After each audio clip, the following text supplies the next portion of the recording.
Hello and welcome to Ecoholics. In this video, we will discuss a very important concept for economics as an optional subject. Generally, people study and they do not write. Because your examination requires you to write in the examination hall. If you don't write and do practice, it will be very difficult to write directly in the examination hall. What people do is people think answer writing as one part, but I consider it as two parts, answer and writing. So before jumping on to answer writing about economics as an optional subject, you need to first work on your writing skills. Because if you don't know how to write fast with good representation, good handwriting and a proper structure like introduction, body and conclusion, it will be very, very difficult for you to crack this examination. Even if I talk about any optional subject or GS. So this video will be helping in optional answer writing plus GS as well. For economics optional, I conduct a 3 hours workshop where I teach about economics optional syllabus, how to read PYQs, make notes, read newspaper, write answers, books to refer, etc. etc. The registration for this workshop is absolutely free. The link is given in the description and the first comment. So go and register for it. Now coming for this video, how to write high scoring answers in economics optional. Now first, when I say answer, I focus on writing and I focus on answers. First, you need to develop approximately 30 words per minute of speed. There are 2-3 exercises that you can follow. You can open the news channel and you can start writing whatever they are speaking. So you will get the content at a fast pace and you will develop the answer writing skills here. Under answers, first of all, you need content. Because when I talk about students or when I talk to them, I generally get one query. Sir, I don't know what to write. Sir, I have not revised enough. Then how to write it? Sir, I don't have the content and I fail to recall what to write. So what I say, from answer writing, you divide into two parts. One is writing and another one is answers. So first you develop the writing habit. Generally, we are scared of writing something because we don't know certain basics of it. So what I say, first you make a practice to write 1 page, 2 page, 3 page of random content. Open the news channel, write it. Listening to a lecture, write it, make notes. This way you will develop the speed. And then you come to answers. It means the content. So suppose, for example, you're studying one topic, one article in newspaper related to inflation versus growth, and then make one question or see from PYQs and write that particular content inside it. So while reading the newspaper, you will get the content. While writing, you will get that content into your muscle memory. Do you understand muscle memory? Muscle memory is something like driving. We don't require every time to concentrate fully on driving, like driving two-wheeler or maybe car or any other vehicle. That comes in muscle memory. When something comes, our like leg goes to the brake or hand goes to the brake. So it is simple. This is into the muscle memory. Now coming on to the first point of this lecture. Generally, in economics is the subject which has 3 parts. One is theory, another one is graphs, and the third one is like maths equation or whatever. Yeah. In economics as an optional subject, very much focus on this while asking the question. The focus is on graph as well, like for example, technical graphs like Hicks and Slutsky. You have to do a lot of practice to tell which one is better for consumer. And maths is very minimal, very, very minimal. So generally, you can leave that as well. Now I will say, sir, I have seen some mathematical portions, some numbers in paper 1 in past year questions. Now these numbers are representative of certain things. Like for example, a question related to national income. If you know the basic mathematics, multiplication, addition, you will cover these areas very easily. because mathematical and quant part is not the part of the syllabus, not at all. If you see last 10 years question paper, you will not find questions in double digit. So here what I say, that I'm not saying that you leave that, but functions like utility functions, production functions, in macroeconomics, national income, Keynesian equation, classical equation, these are the basic things which you understand carefully, you will be able to do it, because everyone has studied maths till 10th standard. So here what I say, majority focus will be on theory, where you have to add graph to represent theories. What people make mistake here, they avoid diagrams and graph. While writing the answers, if you add more diagrams, you will be able to explain more in less words. And the same goes for graph. Like for example, on a page, if you make a graph like this, it is very, very efficient in terms of space you require to explain certain things. Imagine the same thing you have to write in words.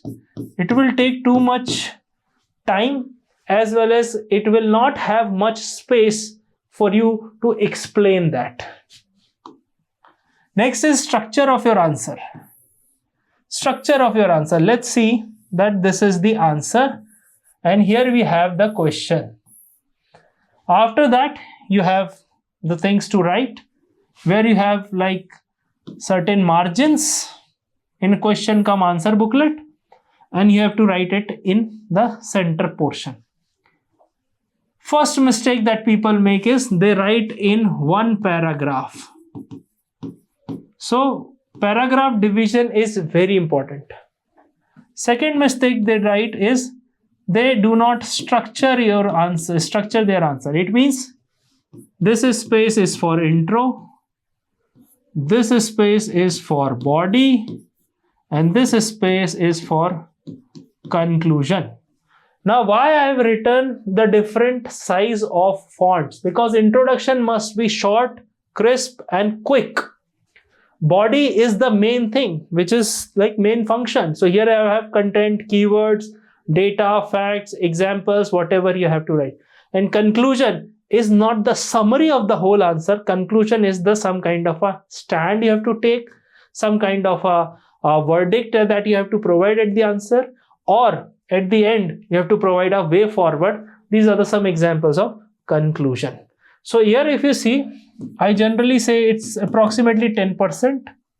This is approximately 15%, and rest, which is 75%, is body. So if you know the proportion, you will be able to write good answers. Now here what people make mistake is, in introduction they repeat the language written in the question. Okay, so introduction must be indicative in nature. Okay, indicative in nature. It means it should give an indication to the examiner that you understood the question. So whatever is written in the question, you should be clear about that. So in my other economics optional videos, I have covered how to write introduction. Now in the body, which is the main thing, take care of the paragraph, take care of the structure, like the chronology. First thing first, second thing second, like this. And in the conclusion, I already told you, it's not a summary. People generally mistake that whatever you have written, it's conclude. Because in speeches, we have listened like just to conclude, I want to say this and that. It's not like that. Conclusion is like reaching a certain position in that particular question, depending on the tone of the question. Third thing is examples and data. Now, if I say in India, inflation is rising, and suppose I will make a graph like this, and this is time and this is rate. Now, if I make certain things like that, examiner will understand that this person knows what's inflation. Like if I say these are the 3-4 timelines, 2024, then 25 for the next year, 23, 22 and 21 and something like that. Inflation is rising. And according to the economic survey, inflation is 5.4%. If you write answers like this, people will understand. If I say you are a bad student, you will ask me, sir, how? Why are you saying this? I would say these are the result of your last 5 tests written in a test series of economics optional at Ecoholics, you will say, yes sir, I agree now. So again, if you're saying inflation is rising, fiscal deficit is rising, debt to GDP is rising, if you just provide an approximate figure, it will help you a lot. So here the figures must be taken from authentic sources like PIB and economic survey, not generally from newspaper, because newspaper data is not considered very authentic. But if you are reading the newspaper, you will realize why I'm saying this, because constantly different newspapers are reporting different kind of data. So what I say, economic survey is the best source of getting a good amount of data. When I teach my students in the live classes, I say it's like 50 odd data that we need to remember. Like for example, current account deficit, fiscal deficit, repo rate, GDP rate, etc. and so on. So we have 50 odd data. Generally, we give these data heads to our students so that they don't waste their time by compiling those. But for you, if you are not the part of our classroom batch, what you can do is you can go for economic survey. In economic survey, you just see the heads that they are covering in the different chapters, and majority these data are covered in this 50 odd data. Okay. Next thing is about the examples. So I'll come to examples. Suppose while writing the direct tax reforms, if you talk about certain things about indirect tax reforms, in that you can give the examples of GST. Like for example, if I give you one example of 1991, okay, then 2002, and then 2016. These 3 years are very, very important in terms of Indian economy, privatization and globalization. Here at this point, liberalization, privatization and globalization introduced. But in 2000, competition, it means right to compete, by repealing the MRTP Act of 1969. So it is what I say, right to entry. Okay, here companies got a right to compete, but in 2016 the circle completed with the introduction of insolvency and bankruptcy code, and that gave companies the exit route. So it's like previously, before 2016, it was like a chakravyuh. If you enter into the market, you cannot come out. But government reforms, different governments over the period, this is the example. So if you give these kind of examples which are not written in the newspaper in the books, but once you read it, you will form your own opinion. By reading others' opinion, you form your own opinion, and this is how you give examples. Okay. Next we have the practice of answer writing. If I say UPSC examination, you have to prepare in 5 years, 5-year plan. Although government is also not planning. If you have 5 years, you can easily crack this examination by studying on your own. You know why people join coaching? Toppers after selection, they say, I have not joined anything. But they have taken help from everywhere. So I'm not saying that joining coaching is compulsory, but what I'm saying is guidance is compulsory. Mentoring is compulsory. Like you are a player of Indian cricket team, you require a coach. You're not a player playing in gully cricket who does not have any stake. You have the stake. You have the stake for your family, your career, and for the country once you get selected. Same example. For a paper, instead of 3 hours, if I give you 6 hours, you will write beautiful answers. Beautiful answers. But here, the task is to be completed in 3 hours. The task here is to be completed in 1 year or at max 2 years. This is the challenge. That's why if you are practicing answer writing without a stopwatch, irrespective of the time that you are taking, no issues. No issues.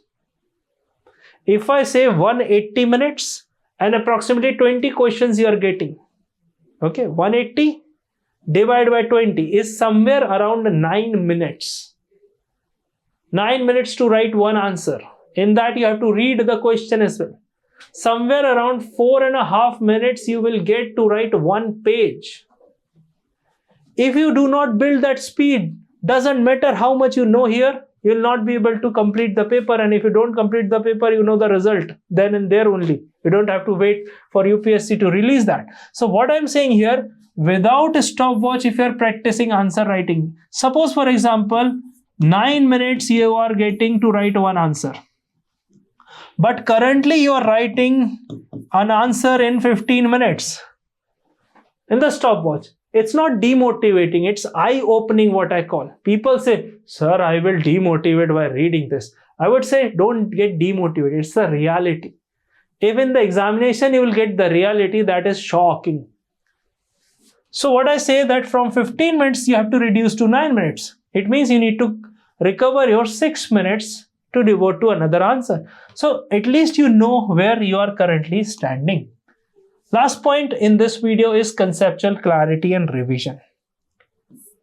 People generally read theory. Like for example, classical versus Keynesian. So classical versus Keynesian, they understand the difference. Supply side, demand side. They understand majority of the difference. Supply creates its own demand, then theory of employment. Then JB say here, the 1936 book, the general theory book of Keynes. So there's a difference. So one day I was talking to a student who mixed these two from a reputed university, Central University in Delhi. The person mixed those. What I'm saying is, you know things. But generally, if we are not clear about what's the thought process. So what I say, go into those shoes and try to think that particular time. Like Keynes came when Great Depression came. And when Great Depression, why Great Depression came? Because classical economy failed. And in 1970s, when stagflation was there, OPEC crisis were there, Keynesian economics failed. And then Milton Friedman came and said free market, free flowing. Again, you can say it's like completing the circle. So what I'm saying is, conceptual clarity is very vital. If you don't understand the thought process, if you don't understand the timelines, you will struggle throughout this journey. So conceptual clarity, revision. I would say before examination, at least 5 times revision is required so that things go into your memory and settles. Generally, people think that once I will read, I'll be able to replicate. And then they are not able to replicate. They realize, if I am a dumb, I require more time. No, it's not like that. If you understand economics in first reading, then next year, I will nominate you for the Nobel Prize. So let me check the reality with you. It's not any subject that you will read and you will get the expertise. No. You have to read it multiple times to see the multiple perspective.